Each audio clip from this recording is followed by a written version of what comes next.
สบายดีท่านผู้ชมทุกท่านเนาะยินดีต้อนรับทุกคนอีกครั้งหนึ่งเข้าสู่รายการ Job Talk ของพวกเราซึ่งวันในมื้อนี้ก็เป็นโอกาสพิเศษที่พวกเราได้รับเกียรติเนาะจากอ้ายคนหนึ่งที่เพิ่นจะมาแบ่งปันให้กับพวกเราเช่นเดียวกันเกี่ยวกับเรื่องราวของการเป็นนักขายนั่นเองซึ่งเนื่องจากมื้อนี้เป็นเอพิโซดทำอิฐต้องบอกว่าแขกรับเชิญของพวกเราบ่ธรรมดาแน่นอนเนาะเพื่อบ่เป็นการเสียเวลาให้เราแต่ละคนตบมือต้อนรับอ้ายอินปันเลยสบายดียินปันเจ้าสบายดีท่านผู้ชมทุกท่านเนาะแล้วก็ขอบใจโจอี้ที่ให้เกียรติเงินเซินมาเว้าเกี่ยวกับบทบาทของนักขายเนาะซึ่งบอกได้เลยเป็นอาชีพที่ตลาดต้องการหลายในช่วง after covid แบบนี้เนาะเจ้าแม่นละแล้วบัดนี้คือคันเว้าหาเรื่องของอาชีพนักขายเนาะเฮาก็เชื่อว่าหลายคนจะได้ยินตลอดอยู่แล้วแหละในการที่จะเป็นเซลส์อย่างซี่เนาะแต่ว่าก่อนจะเข้าสู่ตัวนั้นเดี๋ยวรบกวนให้อ้ายอินปันได้มีโอกาสแนะนำตัวให้กับท่านผู้ชมนิดนึงได้บ่โดยเจ้าก็คือข้าพเจ้าเองเนาะชื่ออินปันแสนคำตาเนาะอ่สิอธิบายว่าจังได๋ก็บอกว่าเป็นคนที่เฮ็ดอยู่ในวงการการขายของประเทศลาวเจ้า10 กว่าปีซึ่งว่าพิเศษก็คือบ่ได้เฮ็ดการขายอย่างเดียวก็จะมีเคยเฮ็ดตำแหน่งแบบพนักงานบริหารเจ้าเคยเป็นผู้จัดการบุคลากรเจ้าแล้วก็เป็นผู้จัดการการขายหรืออำนวยการฝ่ายขายเลยกับผ่านสายอาชีพนี้ทั้งหลายรูปแบบบริษัทสากลบริษัทส่วนบุคคลลาวองค์กรภาครัฐแล้วก็คล้ายๆว่าอันนั้นสิ่งเหล่านั้นประกอบกันเป็นมาเป็นมื้อปัจจุบันจนกลายเป็นซุมื้อนี้แม่นเฮ็ดอาชีพที่ปรึกษาการบริหารการขายเนาะก็ประมาณนั้นเจ้าถือว่าจุดเริ่มต้นจากการที่เป็นพนักงานมาก่อนเนาะในฝ่ายต่างๆในหลากหลายองค์กรเช่นเดียวกันแล้วปัจจุบันก็ได้รับหน้าที่ในการเป็นที่ปรึกษาเนาะทางด้านการขายโดยเฉพาะแม่นบ่อ้ายโดยเจ้าแล้วรบกวนให้อ้ายเว้าให้ฟังได้บ่ว่าจุดเริ่มต้นก่อนที่เราจะได้กลายมาเป็นนักขายนี่มันมีที่มาที่ไปเป็นแนวใดก็คงจะเริ่มต้นด้วยการบอกว่าเฮาเห็นว่ามันตอนเฮาเฮ็ดเวียกเนาะเฮาก็จะคิดว่าเอ๊ะในองค์กรนี่มันมีตำแหน่งใดที่มันเป็นองค์กรทุกองค์กรขาดบ่ได้เจ้าเฮ้ยแล้วตำแหน่งนั้นนะมันได้รายรับสูงที่สุดในองค์กรโอ้เจ้าเฮ้ยแล้วมันการเจริญเติบโตบ่สิ้นสุดไปได้ตลอดไปได้ต่อโอกาสสิ้นสุดบ่สิ้นสุดแล้วสามารถได้ไปท่องเที่ยวตลอดเวลามันก็เห็นอาชีพนักขายนี่แหละก็เลยว่าโยกมาจากอาชีพนักขายก็โยกไปโยกมาก็เป็นเรื่องที่น่าสนใจโดยประมาณนั้นอ๋อเขาจะบอกได้บ่เจ้าว่าจุดเริ่มต้นในการเป็นนักขายแรกนี่มันเริ่มต้นกับทางองค์กรใดหรือบริษัทใดเนาะตอนนั้นตอนเป็นนักขายแรกๆนี่เจ้าอ้ายจะแม่นทำอิฐไปเป็นที่ปรึกษาการขายบ่ที่ปรึกษาการบริหารของบริษัทส่วนบุคคลคนต่างประเทศที่มาเปิดอยู่ลาวเจ้าแล้วเราขายสินค้าให้บริษัทเก่าอ้ายที่เป็นบริษัทอินเตอร์แล้วขายสินค้าที่เขาเรียกว่าเสาส่งสัญญาณโทรศัพท์มือถือนะตัวใหญ่ๆนะเจ้าแล้วอ้ายก็สนใจว่าเฮ้ยจะอ้ายบ่ได้เก่งก่อสร้างหรือว่าบ่ได้จบก่อสร้างมาแล้วจะไปขายได้บ่สินะแบบตอนนั้นท้าทายเนาะถือว่าท้าทายหลายแล้วแบบเฮาบ่จบแล้ววันนี้เราบ่ได้ขายอย่างเดียวเราให้ทั้งขายและคุมทีมงานก่อสร้างก็แล้วโอ้ my goodness แล้วก็อ้ายรู้สึกว่าจะมีเลือดนึงในตัวคือมักความท้าทายเพราะแบบมีคนมาสวนอย่างแบบท้ายได้แบบว่าคันเฮ็ดได้เฮาต้องเป็นคนที่แบบ1ใน100 1ใน1,000อย่างประมาณนี้ล่ะเจ้าแล้วก็เริ่มขายเสาอาชีพขายแท้แม่นอาชีพขายเสาส่งสัญญาณโทรศัพท์มือถือนี่เจ้าด้วยก็ถือว่าเป็นมาหยังบ่แม่นเพียงแต่เป็นนักขายแต่ว่าต้องได้เฮ็ดหลายๆอย่างควบคู่กันไปเนาะแล้วก็ถือว่าต้องได้ศึกษาหลายๆเรื่องที่เป็นความรู้ใหม่แม่นบ่อ้ายแม่นเจ้าแล้วเขาดีเว้าถึงการขายเนาะอยากถามนิดนึงว่าส่วนใหญ่มีคนเข้าใจผิดเกี่ยวกับการขายแนวใดเนี่ยอ้าย แบบคิดว่าการขายแม่นอันนี้บ่หรือลงว่าการขายเป็นการตลาดบ่อหยังซี่นะอืมก็ถือว่าน้องโจอี้เว้าถึกจุดก็คือส่วนใหญ่เขาเจ้ามักเข้าใจผิดแถมบางองค์กรน้อยๆเขาเจ้าจะรวมเวียกเข้านำกัน โอ้ก็คือก็คือหลายองค์กรจะบอกว่าการขายกับการตลาดก็เป็นคนเดียวกันเจ้าแต่ว่าอ้ายขออธิบายน้อยหนึงเนาะก็คือตัวอย่างอ้ายมักสอนเซลล์ใหม่ตลอดว่าเจ้าการขายกับการตลาดมันต่างกันก็คือเช่นว่ามันมีผู้หญิงผู้หนึ่งที่อยู่กงข้ามห้องเขาเป็นผู้ชายเนาะเขาก็จะสนใจผู้หญิงถ้าผู้หญิงคนนั้นการตลาดดีแสดงว่าแนมไปนี่เราจะสวยงามหน้าตาสวยงามเซ็กซี่น่าสนใจนั่นคือการตลาดดีนะเราเห็นภาพเราเห็นภาพ การตลาดดีแล้วแต่ปัจนี้การขายจะดีหรือบ่แม่นเฮาต้องย่างไปล้มเจ้าย่างไปล้มแล้วบัดนี้ถ้าว่าผู้หญิงคนนั้นหลังจากเราออกมาเฮาล้มไปนำรู้สึกว่าบ่ตรงกับที่คาดหวังของเฮาอันนั้นเขาเอิ้นเซลล์บ่ดีเจ้าแต่ถ้าเซลล์ดีหั่นหมายความว่าย่างไปล้มแล้วสามารถพาเฮาไปบ่อนใดบ่อนหนึ่งจบเรียบร้อยได้เลยอันนั้นเขาเอิ้นว่าการขายดีหลังจากการตลาดดีดังนั้นหน้าที่การตลาดกับการขายค่อนข้างจะแยกกันหน้าที่การตลาดคือให้คนรู้จักให้คนอยากใช้อยากมาแต่เวลานักขายก็จะถามว่าเฮ้คันคนที่มาจากการสื่อสารทางงานกับตลาด200คนเฮ็ดจังได๋ขอยสิเอา200คนนั้นเป็นลูกค้าบริษัทของเฮาแท้ๆเจ้านั่นคือนักขายต้องเฮ็ดเด้นักขายต้องเฮ็ดการตลาดบอกว่าเฮ้ยข้อยให้คนรู้จักบริษัทเฮาได้200คนแต่การขายต้องบอกว่าข้อยต้องขายให้ได้200คนอย่างประมาณนั้นมันจะแบบการขายมันจะเป็นหน่วยที่เขาเอิ้นว่าหน่วยต้องจบให้ได้อย่างประมาณนั้นมาเป็นการเฮ็ดเวียกร่วมกันเนาะระหว่างนักขายกับนักการตลาดแต่ว่าจุดประสงค์คนละอย่างคือถ้าเป็นนักการตลาดก็จะเน้นการโฆษณาเฮ็ดให้ผู้คนรู้จักสินค้าแม่นบ่แต่ว่าในเรื่องของฝ่ายขายก็จะเฮ็ดหน้าที่ในการปิดการขายให้ได้ก็คือให้ผู้ชมหรือว่าคนที่รู้จักเขาหันกลายมาเป็นลูกค้าเฮาถือว่าแม่นละเพราะว่าในขั้นตอนการขายนะเจ้าก่อนจะเริ่มขายนี่เขาเอิ้นว่า lead หรือว่ากลุ่มลูกค้าเป้าหมายหรือว่าที่ลูกค้าหรือหยังก็แล้วแต่แต่ละศัพท์แต่ละส่วนออกไปไอ้ lead นี่ lead ได้จะมาหลายหรือน้อยขึ้นกับการตลาดซอยพร้อมขึ้นกับการตลาดซอยพร้อมแล้วมันก็การตลาดก็จะมีซอยส่วนตอนปิดการขายอีกเช่นว่าการตลาดคิดซอยการขายว่าของแจกของแถมได้ดีนะมันก็จะช่วยได้ในการปิดการขายพร้อมดังนั้นมันเป็นการเกื้อกูลกันระหว่างการขายกับการตลาดที่ขาดกันบ่ได้เจ้าว่าเป็นการส่งเสริมซึ่งกันและกันเนาะแล้วก็เฮ็ดเวียกร่วมกันเพื่อไปหาเป้าหมายขององค์กรแม่นบ่พอดีเว้าถึงเรื่องของการตลาดซึ่งเฮ็ดเวียกร่วมกับการขายอยากรู้ว่าการขายเฮานี่ยังต้องมีเฮ็ดเวียกกับภาคส่วนใดตื่มอีกบ่อายที่แบบนำกันได้เฮ็ดเวียกนำกันหลายการขายต้องเฮ็ดเวียกร่วมกันหลายๆอาจจะต้องแม่นภาคส่วนฝ่ายผลิตสินค้าบ่ฝ่าย operation หรือ supply chain หรือพวก finance อย่างประมาณนี้เกือบจะใกล้เคียงกันนอกจากการตลาดแล้วเนาะเพราะการตลาดไอ้นั่นติพันกันอยู่แล้วการตลาดการขายบ่ขาดกันแล้วแต่ว่าแผนกอื่นที่นอกเหนือจากแผนกการตลาดก็คงจะเป็นแผนกปฏิบัติการแผนก supply chain เพราะว่าอย่าลืมว่าตัวอย่างว่าคันขายเครื่องประเภทสินค้าเครื่องอุปโภคบริโภคนะไอ้ก็เคยอยู่บริษัทยักษ์ใหญ่ตัวนึงเจ้าง่ายๆบางคนบอกว่าสินค้านี่ขายดีแต่อย่าลืมมันต้องใช้เวลาการผลิตถ้ามันขาดไปแล้วโรงงานผลิตมันบ่ได้ผลิตสินค้ารายการเดียวบางรายการมันผลิตออกมาแล้วนักขายบางทีจะมักหรือบ่มักก็ต้องขายออกให้ได้ต้องเฮ็ดหน้าที่ในการขายให้ได้เนาะแม่นดังนั้นซัพพลายเชนอาจจะถามว่าเฮ้ยเจ้าช่วงนี้เจ้าขายอย่างดีเช่นว่าตอนนี้ฤดูร้อนเนาะ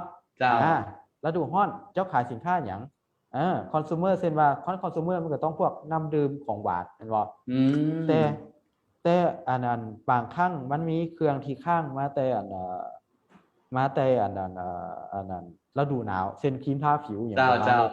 ขายบ่ออกให้ถึงใดสินะอาจจะเป็นการคาดการณ์ผิดเนาะ เนี่ยก็ด้านนั้นประมาณนี้ก็แผนกขายก็จะเฮ็ดเวียกกับแผนกอื่นครับเจ้าก็ถือว่าเฮ็ดเวียกพร้อมกับหลายภาคส่วนก็ต้องรู้ข้อมูลเนาะบ่น้อยก็หลายในการเฮ็ดเวียกนํกันเจ้าถือว่าก็ท้าทายเนาะเป็นอาชีพหนึงที่ท้าทายแล้วอันหน้าเวียกหลักกับความรับผิดชอบของฝ่ายขายในองค์กรได้อ้ายนอกจากการที่ต้องพยายามขายให้ได้ปิดยอดขายมีหยังอีกบ่เอ่อหน้าเวียกหลักของฝ่ายขายหรือคนขายเครื่องนี่อ้ายว่าที่สำคัญคนลาวหรือคนเอเชียเฮาจะมีความขี้เกรงใจเนาะเจ้าแต่ความชัดเจนหนึงขี้เกรงใจแต่ว่าเฮาต้องเข้าใจว่านักขายคือบริษัทจ้างมาขายเครื่องถ้าขายบ่ได้มันมี2อย่างคือ1เจ้าบ่เฮ็ดเวียกอย่างเพียงพอเจ้าหรือ2เจ้าเฮ็ดผิดวิธีแสดงว่าเจ้าขายบ่ได้เจ้าแล้วที่น้องถามว่านอกเหนือจากนี้เป็นหยังก็คือถ้านักขายเป็นมืออาชีพโดยเฉพาะอ้ายเน้นหลายว่านักขายต้องเป็นมืออาชีพก็คือเจ้าขายแล้วอย่าให้บริษัทเจ๊งโอ้เพราะว่าถ้านักขายที่จะฮู้ถึงว่าเฮ้ยบางสินค้ารายการกำไรมันบ่เท่ากันบางสินค้ารายวิธีการขายแต่ละการขายมันก็บ่ได้คือกันเช่นว่าการขายมันมีติดหนี้เงินสดหรือส่วนลดเท่าใดต้องลดให้ลูกค้าเท่าใดเพื่อย่าซิงเอาคู่แข่งบ่ถ้าว่านักขายที่จะเบิ่งถึงมุมมองว่าโอ้เฮาขายได้แต่เฮาบ่ได้เอาทุกอย่างไปทุ่มเพื่อให้บริษัทขายแล้วขาดทุนอันนี้คือนักขายที่ดีโดยโอ้น่าสนใจแล้วสำหรับตัวนี้เนาะอยากรู้ว่าในส่วนของขั้นตอนการเฮ็ดเวียกเนาะปกติแล้วคือในมื้อนึงนี่นะอ้ายหลักๆแล้วนักขายจะต้องได้เฮ็ดหยังแน่ถ้าเฮาอิงตามแบบองค์กรทั่วๆไปหรือบริษัทที่เราพบเห็นสิก็คือคำถามนี้เป็นคำถามที่ดีหลายเพราะว่าหลายคนบ่ค่อยเฮ็ดครบสูตรเพราะว่าก็คิดบ่ค่อยเฮ็ดครบสูตรแม่นโจอี้ถือว่าคำถามที่ดีหลายเพราะว่านักขายคือเฮาต้องเป็นคนเพราะว่าอย่าลืมว่าลูกค้าซื้อย้อนอารมณ์ลูกค้าซื้อย้อนอารมณ์ดังนั้นนักขายที่ดีต้องสร้างอารมณ์ลูกค้าให้ได้วอร์มลูกค้าจนแบบรู้สึกอยากซื้อนะแล้วกลายเป็นว่าเมื่ออารมณ์ปั๊บนะแล้วนักขายบางเทื่อใช้พลังเพื่ออันเขาว่าสักส่วนหลายกลายว่าบ่มีพลังไปเฮ็ดตัวอื่นดังนั้นนักขายที่ดีคือกลางเว้นนี่ส่วนหลายอยู่ตลาดหมายความว่าบ่ได้แม่นตลาดขัวทิมตลาดเช้านะตลาดหมายความว่าบอนที่เจ้าพบลูกค้าเส้นธนาคารก็คือเคาน์เตอร์ของเจ้าร้านกาแฟก็คือเคาน์เตอร์ที่เจ้ารับออเดอร์กาแฟของเจ้าอันนี้คือตลาดนั่นแสดงว่านักขายที่ดีตอนกลางเว้นหรือตอนเดย์ไทม์ตอนที่ลูกค้าอยู่ก็ต้องอยู่กับลูกค้าดังนั้นเจ้าต้องตลาดแต่จบตลาดแล้วเฮ็ดหยังแน่นอนส่วนหลายนักขายหลายคนคือตอนแลงหรือมื้อเช้าถัดมาต้องเฮ็ดรายงานเพราะรายงานนั่นคือการทบทวนเป้าหมายนักขายต้องมีเป้านักขายต้องมีตัวเลขเดือนนึงเดือน3มีนาข่อยต้องขายได้เท่าใดตัวอย่างว่าข่อยต้องขายอยู่22ล้านยอดขาย22ล้านเดือนนี้หักมื้อเฮ็ดเวียกออกบ่รวมว่าเสาร์อาทิตย์เนาะมันจะเป็น22มื้อเฮ็ดเวียกโจอี้แสดงว่ามื้อนึงจะต้องขายได้ล้านนึงนั้นแต่ละมื้อจะต้องมาทบทวนว่าเฮ้ยเป้าหมายเฮาห่างไกลจากล้านนึง2ล้านขาดไปถมจังใดมื้อนั้นจังไดคือ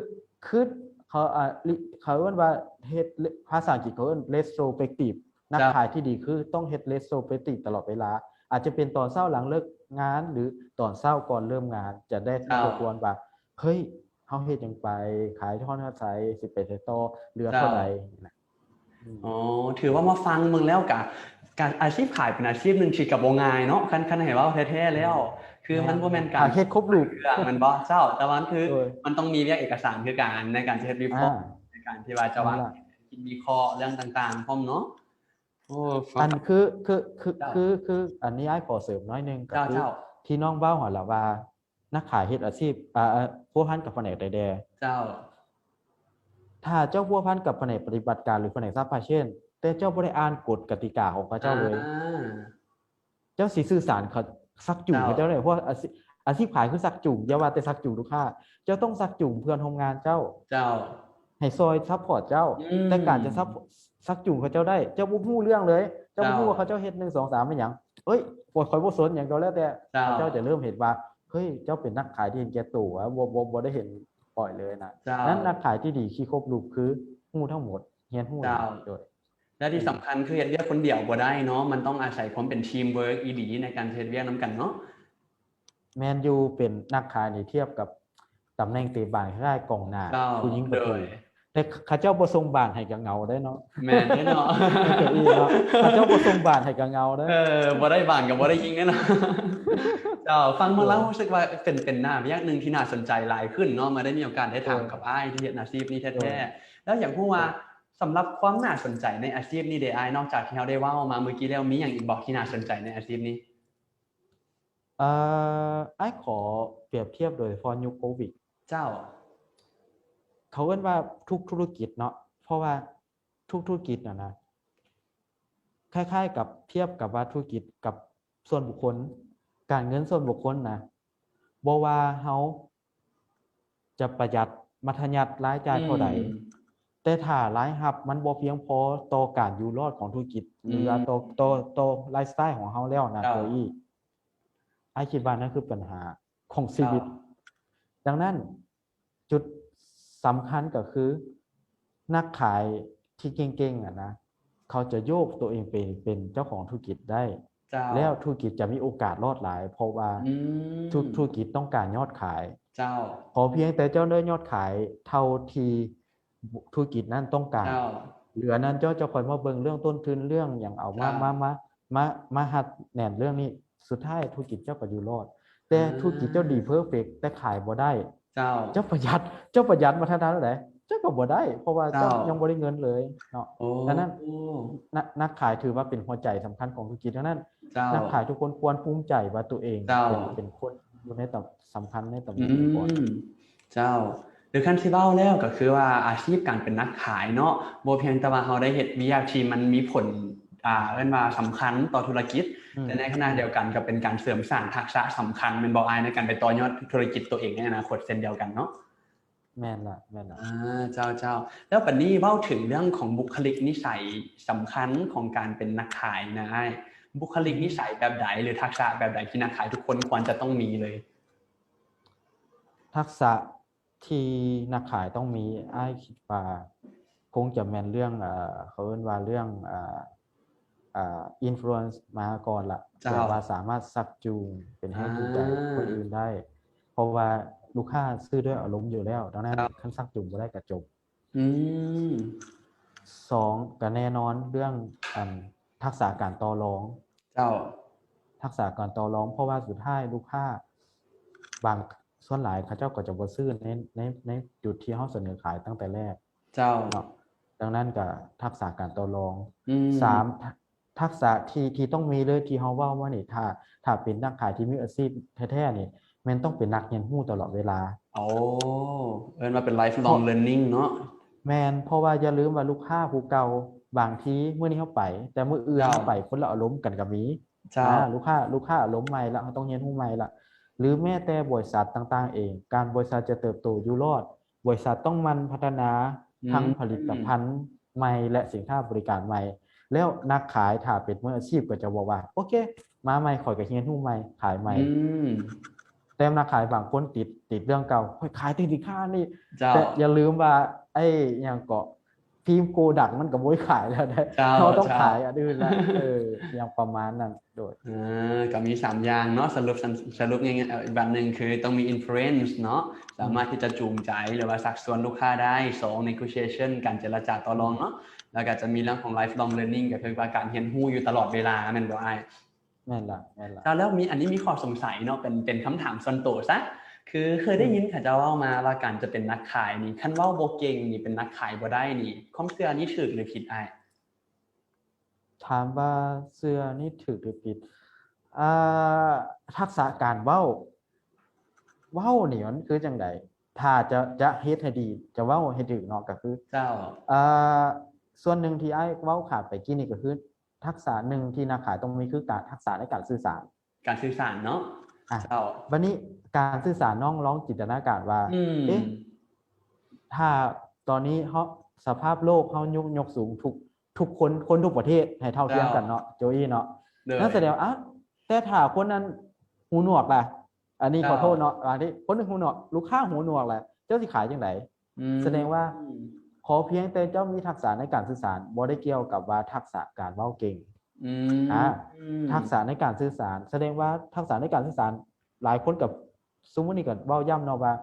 ก่อนเจ้าจะเข้าใจคนอื่นต้องฟังเก่งบ่เว้าเก่งอ๋อแสดงว่าดังนั้นอ้ายตอบกันเลยว่าพนักงานขายนี่มีหลายประเภทโจอี้เจ้าหลายประเภทหมายความว่าตามอ้ายเคยศึกษาและเรียนพัฒนาตัวเองตลอดคนคนหนึ่งส่วนหลายคนเฮาส่วนหลายเขาเรียกว่าเขาเรียกว่าศิลป์ภาษาลาวเอิ้นว่าศิลป์หรือว่าขอโทษอันภาษาเพื่อนบ้านเฮาเนาะเอิ้นว่าจริตเนาะเจ้าจริตหมายความว่าคนเฮานี่นะแม่นตู่ของเฮาเองอืมเฮาสิอัดจริตได้หน่อยนึงนะเฮาก็อีกได้ส่วนหนึ่งเจ้าดังนั้นแสดงว่านักขายที่ดีนะเห็นหมู่หันเว้าเก่งเราจะเว้าเก่งคือหมู่เพื่อจะขายได้ก็อาจจะบ่จำเป็นเฮาคนเฮาก่อนจะเป็นนักขายที่เก่งได้คือต้องรู้ก่อนว่าเฮาเป็นคนประเภทใดแล้วเฮาหันไปหาลูกค้าคนแบบเดียวกับเฮาหั่นล่ะเนาะดังนั้นแสดงว่านักขายบ่จำเป็นต้องเป็นคนเว้าเก่งเสมอเจ้าแต่ว่าต้องเป็นคนสื่อสารเก่งแม่นบ่อ้ายต้องมีทักษะต้องมีทักษะในการสื่อสารเนาะขาดบ่ได้ดังนั้นบางคนก็บ่เว้าเก่งแต่ปิดการขายได้โดยเฉพาะลูกค้าบางกลุ่มโจอี้ลูกค้าที่เขาเอิ้นว่าจังได๋ก็เขาเจ้ามีความภูมิใจสูงซะลูกค้าบางกลุ่มนี่เวลาเฮาไปขายเครื่องนี่อย่าไปเว้าแข่งเขาเจ้าโดยโอ้ดีโดยโจอี้เก่งเนาะโอ้ยไอ้โจอี้โอ้ยโจอี้เป็นได้ไปย่อๆนี่โอ้ยโจอี้เป็นที่1ของห้องเนี่ยแบบนี้จบหลังจากน้องย่างออกมาจากการบทสนทนาการขายนะลูกค้าจะเว้าเองโอ้โจอี้เว้าเก่งเนาะทั้งที่โจอี้บ่ได้เว้าหยังเลยก็มีดังนั้นลูกค้าบางคนที่เขาเจ้ามีความภูมิใจสูงเจ้าอันเฮาบ่ต้องไปเว้าแข่งเขาเจ้าดอกฟังเขาเจ้าเว้าเขาเจ้าก็ดีใจแล้วดังนั้นก็จะมีทักษะสื่อสารการฟังแล้วก็ที่สำคัญแล้วปฏิสัมพันธ์เข้าใจกับเจ้าเนาะปฏิสัมพันธ์เจ้าเล่นตามจังหวะนะแบบว่าไปดังนั้นส่วนหลายอ้ายมักแนะนำพนักงานขายนี่เวลาอยากปิดการขายเคสใหญ่ๆนะต้องเข้าบอลเฮ็ดเวียกเขาเจ้าให้ได้เจ้าเพราะในบอลเฮ็ดเวียกโต๊ะเฮ็ดเวียกเขาเจ้าจะบอกลักษณะนิสัยใจคอของคนนั้นได้หลายอย่างดังนั้นแล้วเฮาเวลานักขายจะต้องสร้างสังเกตดิเห็นไปย่อๆตัวนี้เป็นขันเตะบาสโอ้อ้ายเป็นช่างเตะบาสเลยแบบนี้เพราะบางคนนะเวลาเฮาไปตามการขายลูกค้าล้มจนเมื่อยแล้วลูกค้าอ้าวสรุปอันโจอี้อยากให้อ้ายซื้อหยังซอยแล้วมื้อนี้อันใดลูกค้าเขาเจ้าฮู้เด้ลูกค้าเขาเจ้าฮู้ว่าพอเจ้าเป็นนักขายโดยซื่ออยู่แล้วแสดงว่าเจ้าต้องขายเครื่องแต่ถ้าขอเพียงแต่เจ้าฟังเขาเจ้าจนครบแล้วนะเจ้านะพอสิซอยเจ้าอันนี้ก็คือว่าต้องเฮ็ดให้เพิ่นถึกใจเนาะคันว่าล้มถึกคอล้มถึกคอเนาะคันว่าภาษาบ้านเฮาเจ้าน่าสนใจแล้วเมื่อกี้คือได้โอ้ลมเกี่ยวกับเรื่องของโอกาสเนาะในการที่ว่าการเป็นนักขายบัดนี้ขอถามอีกนิดนึงว่าสำหรับไอ้อินปั่นเนาะความท้าทายของการเป็นนักขายนี่แม่นอีหยังแน่อ้ายความท้าทายของการเป็นนักขายน่าสิแม่นอ้ายคิดว่าทักษะหนึ่งที่ต้องเฮ็ดให้ดีคือการควบคุมตัวเองควบคุมตัวเองเนาะและมีจุดยืนเจ้าเป็นหยังคือซั่นเจ้าอ้ายเห็นนั่นนักขายหลายคนคือเอาง่ายๆอ้ายว่าย้ำแล้วเนาะว่าเฮานี่เป็นคนสร้างอารมณ์ให้ลูกค้าให้ลูกค้าเกิดอารมณ์อยากซื้อแน่นอนคันเฮาเป็นคนสร้างอารมณ์ลูกค้าเฮาเองต้องพยายามควบคุมอารมณ์และปราศจากอารมณ์เจ้าเพราะว่าเฮาจะไปตามลูกค้าบ่ได้บางทีลูกค้าอารมณ์เสียเฮาสิไปเสียกับลูกค้าบ่ได้นะดังนั้นส่วนหลายอ้ายแนะนำหลายคนที่เป็นนักขายอ้ายว่าถ้ามื้อใดเจ้ามีปัญหาส่วนตัวมีปัญหาครอบครัวหรือมีปัญหาหยังก็แล้วแต่ที่เจ้าบ่พร้อมที่จะพบลูกค้านี่เลื่อนประชุมไปก่อนเลื่อนพบกันไปก่อนเพราะถ้าเจ้าอารมณ์บ่พร้อมอย่าไปล้มกับลูกค้าบ่ซั่นมันจะเป็นผลได้ผลเสียหลายกว่าผลได้ดังนั้นเฮาบ่พบลูกค้าดีกว่าเฮาพบลูกค้าทั้งที่เฮาบ่พร้อมดังนั้นอารมณ์ต้องคุมได้2จุดที่อ้ายบอกว่ามีจุดยืนนั่นคือความท้าทายนึงมีจุดยืนหมายความว่าอย่าลืมว่า ทุกบริษัทเขาเจ้ามีสินค้าของเขาเจ้าเองมีจุดเด่นของตัวสินค้านั่นมี เจ้า สิ่งต่างๆในสินค้านั้นเช่นว่า เจ้า มีห้านขายรถแห่งหนึ่งจ้างโจอี้ไปขายรถ เจ้า แน่นอนบางทีเนี่ยห้างนั้นมันมีแต่รถสีขาวเบิดห้าง เจ้า แล้วลูกค้าเข้ามาลูกค้าบอกว่าอยากได้รถสีแดง อืม หน้าที่นักขายก็ต้อง เฮ็ดจังได๋ค่อยไปทาสีรถใหม่บ่ ก็คงจะบ่แม่นเพราะว่านักขายมือใหม่หลายคนมักตามใจลูกค้าจนเพลิน โอ้ กลับไปหาหัวหน้าหรือกลับไปหาเจ้าของบริษัทว่า โอ้อันหัวหน้าลูกค้าอยากได้รถสีแดงลูกค้าอยากได้รถล้อใหญ่ลูกค้าแบบทั้งทีบ่ฮู้เลยว่าเนี่ยบริษัทเฮามีแต่อันนี้ดังนั้นเฮาต้องขายนี่คือความท้าทายเลยเขา เจ้า คือเฮาต้องขายในสิ่งที่เฮามี อืม เนาะเฮาต้องขาย ค ใน รับ สิ่งนี้บ่แม่นว่าเฮ้ยลูกค้าอยากซื้อรถแถมคำทั้งที่อ้าวบางที อ๋อ ช่วงนี้กำไรรถ บ่แม่นอีหยังก็สิเอาตามลูกค้าเบิดเนาะอีหยังก็ให้นั่นบ่เพื่อที่ เนี่ย ว่าจะ หลายคนก็มักเข้าใจผิดพร้อม เจ้า อาจจะนอกจากที่ว่านักขายการตลาดแล้ว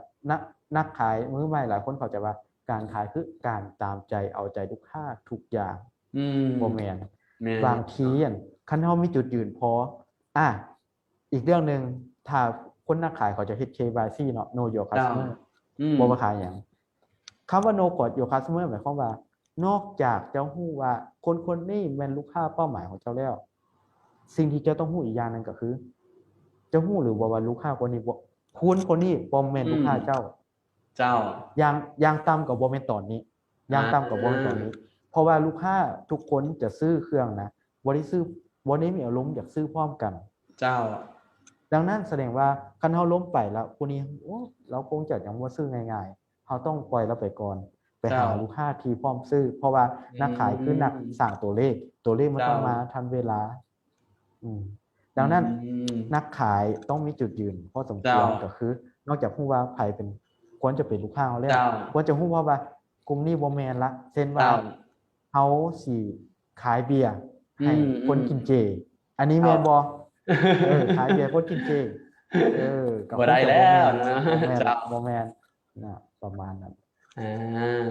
เจ้าเมื่อกี้ก็ได้เว้าถึงความท้าทายไปแล้วเนาะบัดนี้สำหรับอยากฝากถึงคนที่เขาเจ้าสนใจบัดนี้อยากจะประกอบอาชีพการเป็นนักขาย อยากให้อ้ายช่วยแนะนำได้บ่ว่าเขาเจ้าควรจะต้องไปศึกษาอีหยังแล้วต้องไปสมัครเอิ้นว่าต้องไปเตรียมตัวก่อนจะเริ่มต้นเฮ็ดอาชีพนี้แบบใดแน่ การเป็นจะเฮ็ดนักขายเนาะ เจ้า อ้ายคิดว่าถ้าว่านักเรียนเนาะน้องๆหลายคนที่เบิ่งอยู่ก็อาจจะเป็นนักเรียนเตรียมจบหรือกำลังเรียนอยู่อ้ายเชื่อว่าเรียนทุกวิชาใดก็ได้ก็เป็นนักขายได้ เพราะว่าอย่าลืมว่าทุกอาชีพมันต้องการการขาย ตัวอย่างเจ้าเรียนเกษตร เจ้าก็ไปขายสินค้าเกษตรได้ เจ้าเรียนการแพทย์เจ้าก็ไปขายเครื่องมือการแพทย์ได้ เจ้า อีหยังทุกอย่างต่างๆดังนั้นมันขายได้ทุกอย่าง แต่ว่า ถ้าว่าอยากส่งเสริมเขาเอิ้นว่าวิชาชีพการขายที่ดีของเจ้านะสิ่งที่เจ้าอาจจะต้องเรียนเป็นพวกเกี่ยวกับวิชาเลข เจ้า เพราะการขายสุดท้ายแม่นเฮาว่าอารมณ์แต่สุดท้ายเฮาต้องเว้าด้วยตัวเลขอยู่ดี การขายมันคือตัวเลขเฮาต้องบวกลบคูณหารหัวให้ไว้ ลูกค้าถามว่าเอ้ยโจอี้อันรถคันนี้ลดได้เท่าใดเฮาก็ต้องคิดอยู่ในหัวปั๊บ คิดวิเคราะห์เนาะ เจ้า ว่าไปหาหัวหน้าบอกว่าขายได้กำไรเท่าใดเฮาก็ต้องปั๊บแล้วก็ไปดังนั้นตัวเลขก็ต้องสำคัญภาษาอังกฤษก็สำคัญ เจ้า ภาษาเพราะว่าสมัยนี้มันโลกเปิดกว้างเนาะขายได้ทุกคนบ่เกี่ยวกับขายแต่ลาวแต่ไทยล่ะขายได้ทั่วโลกดังนั้นภาษาอังกฤษก็สำคัญวิชาสถิติกับวิชาเศรษฐศาสตร์ก็สำคัญ เจ้า สถิติมันเพราะว่าการขายมันก็เฮาก็ต้องเบิ่งว่าผ่านมาแนวใดไปแนวใด เจ้า นั่นแหละพวกสถิติกับวิเคราะห์ได้ แล้วก็วิชาเศรษฐศาสตร์ก็พอเห็นภาพใหญ่ว่า เจ้า ช่วงนี้สินค้าเฮาจะดีบ่ดี ม เนาะแล้ววันนี้ข่าวว่าเกี่ยวกับการเฮ็ดอ้ายเชื่อว่าอันนั้นอาชีพนักขายที่ขาดและเป็นความต้องการของตลาดซุมื้อนี้มีขาด2ส่วนตัวอย่างเท่าอ้าย observe ได้คือขาดต้นกับปลาย ขาดต้นหมายความว่านักขายเริ่มแรกๆนี่นะตลาดต้องการหลายเด้ เจ้า แต่ว่าอาชีพนักขายเริ่มแรกๆนี่เงินเดือนจะมีซ้ำใดซ้ำหนึ่ง เจ้า แต่บางบริษัทจะดีจะมีค่าเงินพร้อมๆก็จะเป็นรายรับออปชั่น เจ้า ส่วนปลายแม่นหมายเพราะว่าระดับผู้บริหารการขายใหญ่นะหลายบริษัทต้องการซึ่งว่ามันก็ต้องการทั้งสองกลางๆนี่อ้ายว่ายังหลายอยู่เจ้าด้วยดังนั้นตัว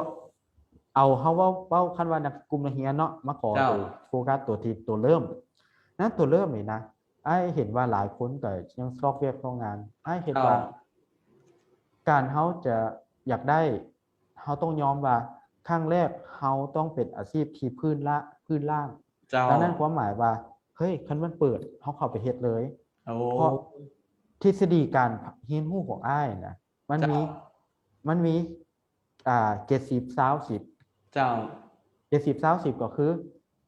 10แม่นเฮาได้จากการเรียนในห้องเรียนหรือเรียนออนไลน์เรียนความรู้อ่านเองแล้วแต่20เฮาได้จากการคนที่มีประสบการณ์หรือว่าพวกติวเตอร์โคชเชอร์พวกสายที่เฮาเรียนนำเขาเรียนแบบเพิ่นผ่าน70แม่นหยัง70แม่นการเฮ็ดจริงเจ้าเฮาเรียนห้องเรียนเฮาเรียนนำหัวหน้าเฮาไปเฮ็ดแล้วเป็นแล้วใดกลับมาอีกรอบนึงกลับมาเรียนในห้องเรียนกลับมาเรียนหัวหน้าเอาไปเฮ็ดอีกเฮ็ดแล้วเฮ็ดอีกหมุนไปหมุนมาเอาไปมาเจ้าเก่งเองดังนั้นถ้าจะแนะนำให้หยังก็คือน้องๆจงเริ่มสมัครและเฮ็ดเลยอย่ารอโอ้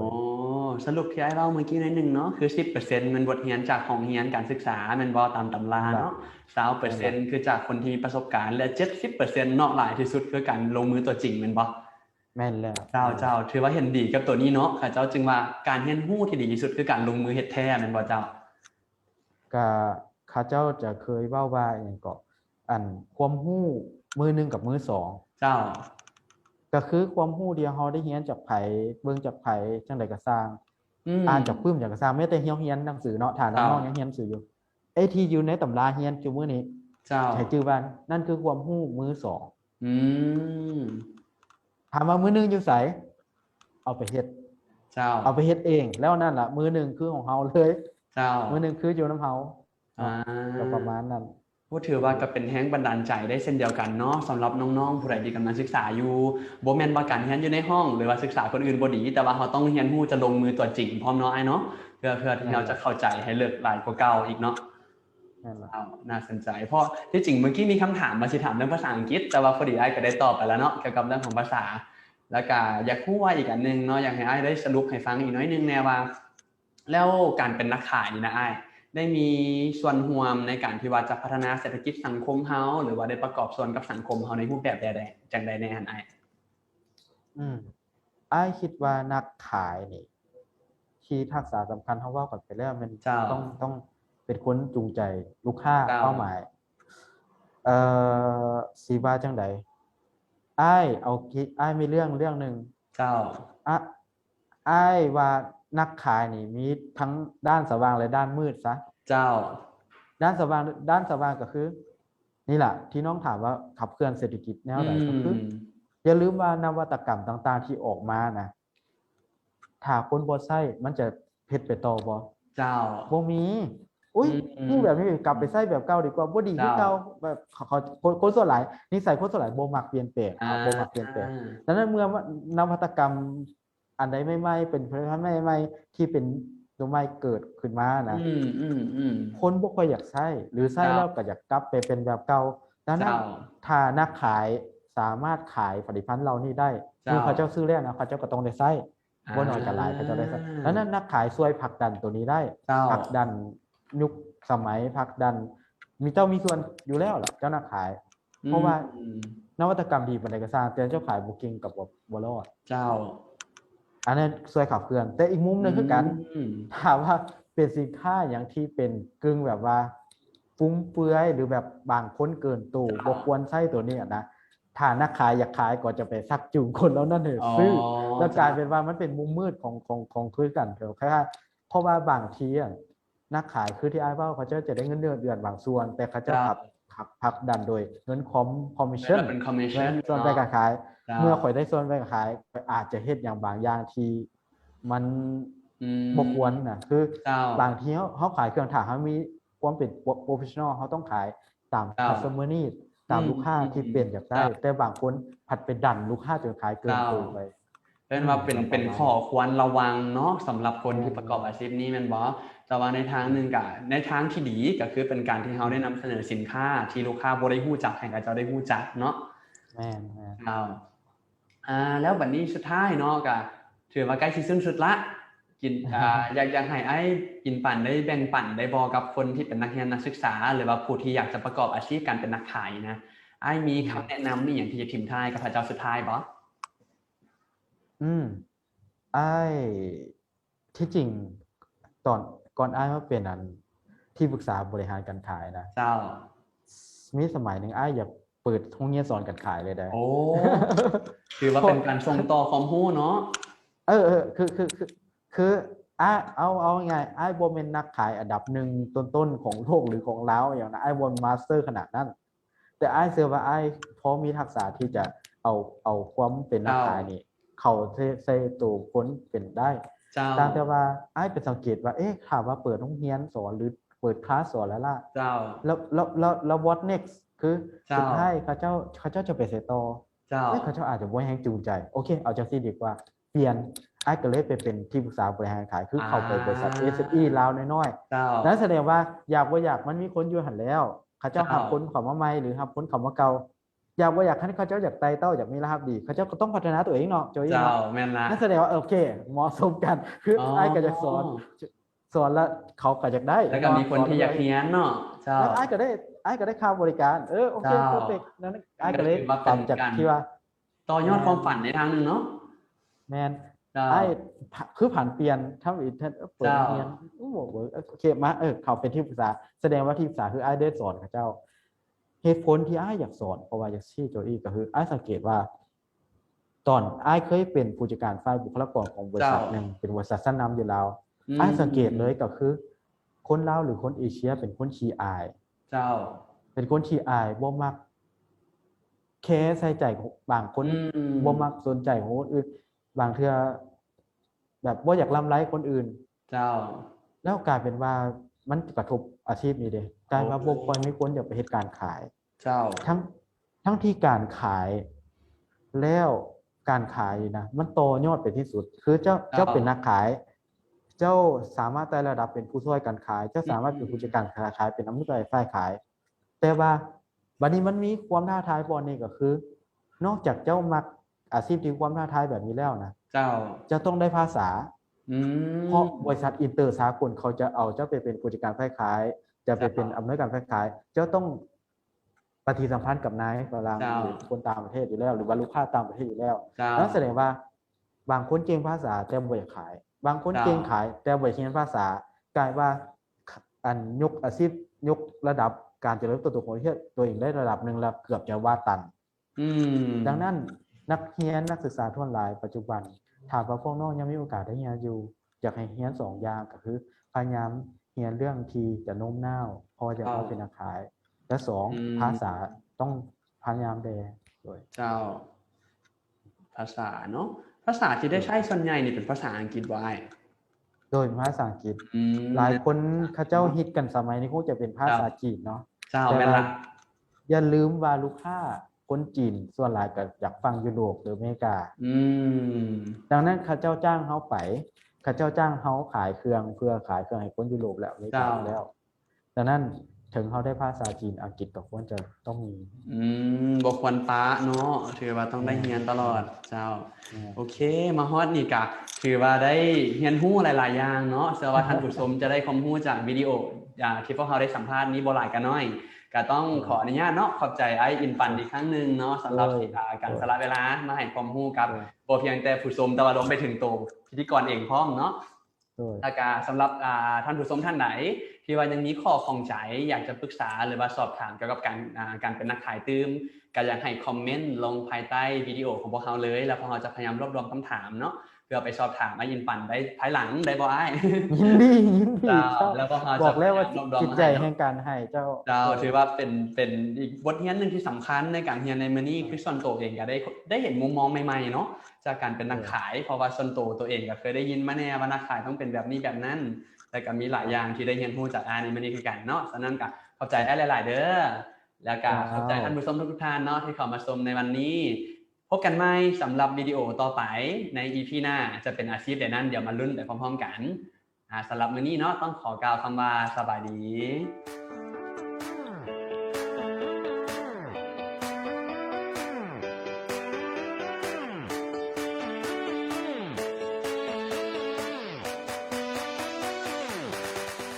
และกระจบกันไปแล้วสำหรับการสัมภาษณ์แขกรับเชิญในเอพิโซดนี้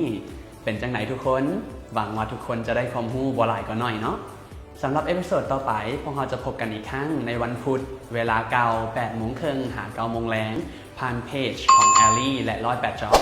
สำหรับมื้อนี้ขอกล่าวคำว่าสบายดีแล้วพบกัน